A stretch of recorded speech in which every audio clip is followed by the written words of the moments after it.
नमस्कार, राम राम। भारत के प्रधानमंत्री श्री नरेंद्र मोदी ने रूस के राष्ट्रपति को भारत आने पर हमारा पवित्र धर्म ग्रंथ भगवत गीता की एक प्रति उन्हें भेंट की। भगवत गीता की यह प्रति रूसी भाषा में अनुदित है ताकि राष्ट्रपति पुतिन उसे पढ़ सकें और जान सकें कि हमारा यह धर्म ग्रंथ जो शास्त्र है वह क्या कहता है जीवन के बारे में।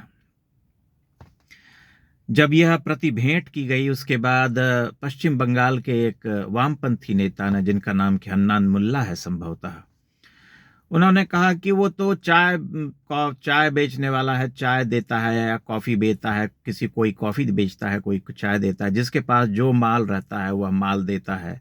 यानी भगवत गीता एक माल है जिसे दे करके नरेंद्र मोदी ने इतना बड़ा अपराध किया।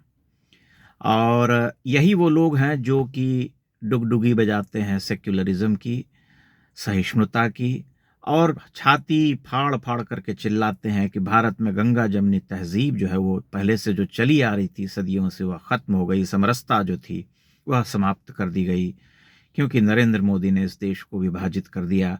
लेकिन वही लोग जो इस तरह की बातें करते हैं और चीखते चिल्लाते हैं, वही जो है हिंदुओं के पवित्रतम ग्रंथ को एक माल बताते हैं कि ये माल दिया गया। जैसे कोई गांजा चरस फूंकने वाला कोई माल होता है ना, फूंकता है आदमी, क्या माल फूंक रहे हो, उसी तरह से उसे फूंकने वाला माल बता करके खारिज कर दिया।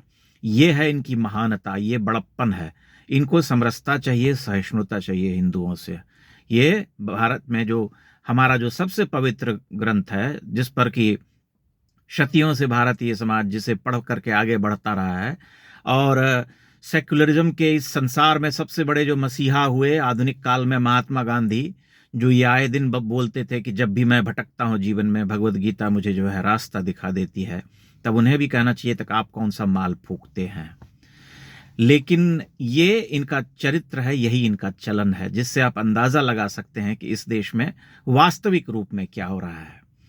इससे पहले की एक घटना का उल्लेख करना भी आवश्यक है कि इससे पूर्व की सरकारें किस तरह से अपना जो है पक्ष रखती थी और भगवत गीता के बारे में उनके क्या विचार थे। 2011 में मनमोहन सिंह विदेश गए थे रूस की यात्रा पर।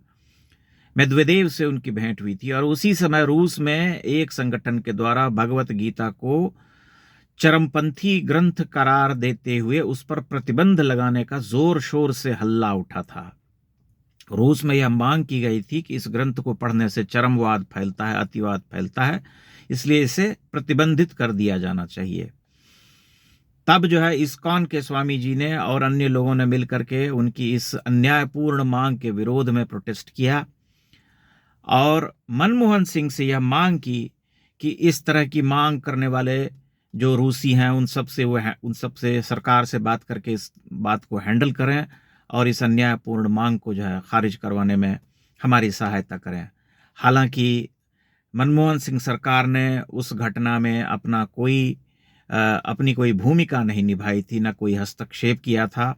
वह तो भारत के साधु संतों और सन्यासियों और उनकी भूमिका थी, और रूस में रहने वाले इस्कॉन के जो अन्य लोग थे, स्वामी जी सब, उन सब ने प्रोटेस्ट करके मामला कुछ इस तरह से आगे बढ़ाया कि स्वयं रूस में ही कोर्ट में उन आतंकवादियों की मांग को जो है खारिज कर दिया गया जिन्होंने भगवत गीता जैसे पवित्र ग्रंथ को चरमपंथी बताया था। इससे दो बातें स्पष्ट हो जाती हैं भारत के दो प्रधानमंत्रियों की विचारधारा। एक प्रधानमंत्री पहले जिनको कि महाविद्वान और महान अर्थशास्त्री कहा जाता है, जिनके समय में भारत की अर्थव्यवस्था का बेड़ा गर्क हो गया था, वो चुप रहे थे भगवत गीता के इतने अपमान पर। और इससे पहले भारत के किसी अन्य प्रधानमंत्री के द्वारा किसी अन्य देश के अतिथि को या राष्ट्र प्रमुख को कभी भी भगवत गीता नहीं दी जाती थी या कोई हिंदू धार्मिक ग्रंथ जो है भेंट स्वरूप नहीं प्रदान की जाती थी। ताजमहल का रेप्लिका जरूर दिया जाता था क्योंकि वही जो है भारत की सांस्कृतिक पहचान थी उनके हिसाब से। लेकिन नरेंद्र मोदी जब से प्रधानमंत्री बने हैं तब से यह क्रम बदल गया है और नरेंद्र मोदी जब विदेश जाते हैं, चाहे विदेश से कोई अन्य राष्ट्र प्रमुख इस देश में आता है, तो उन्हें भेंट स्वरूप भगवत गीता दी जाती है। एकाधिक मौकों पर शायद कोई अन्य धर्म ग्रंथ भी दिया गया है। हालांकि मैं उसके बारे में पूरी तरह से आश्वस्त नहीं हूं।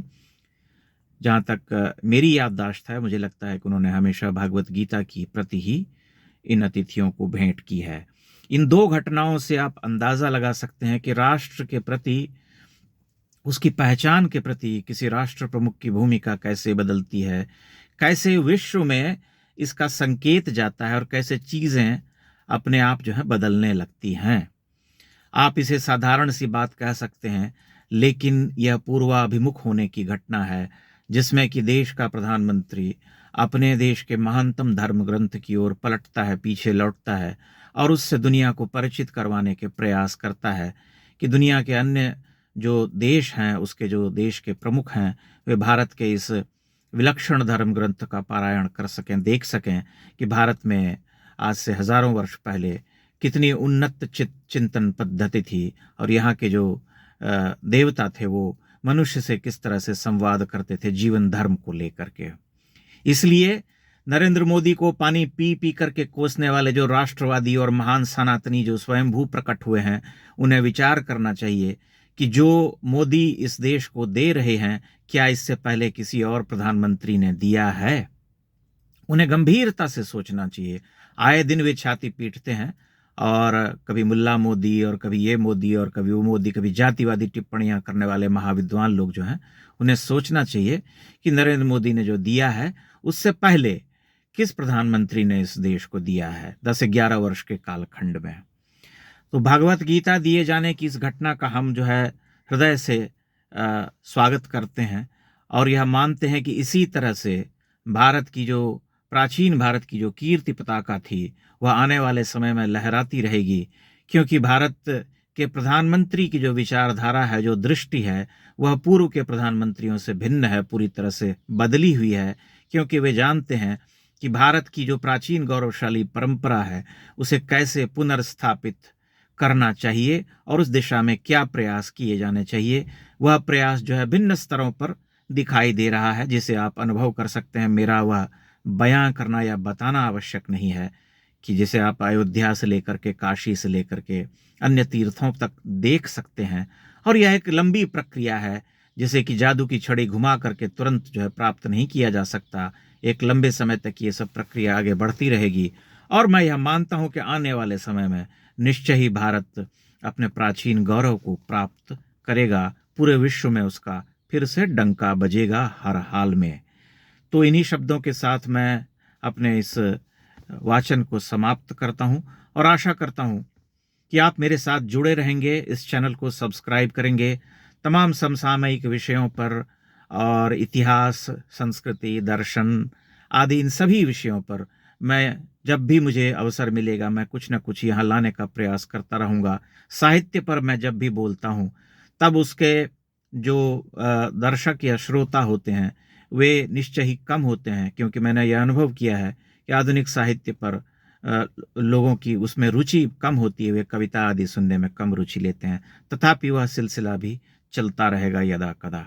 बहुत बहुत धन्यवाद।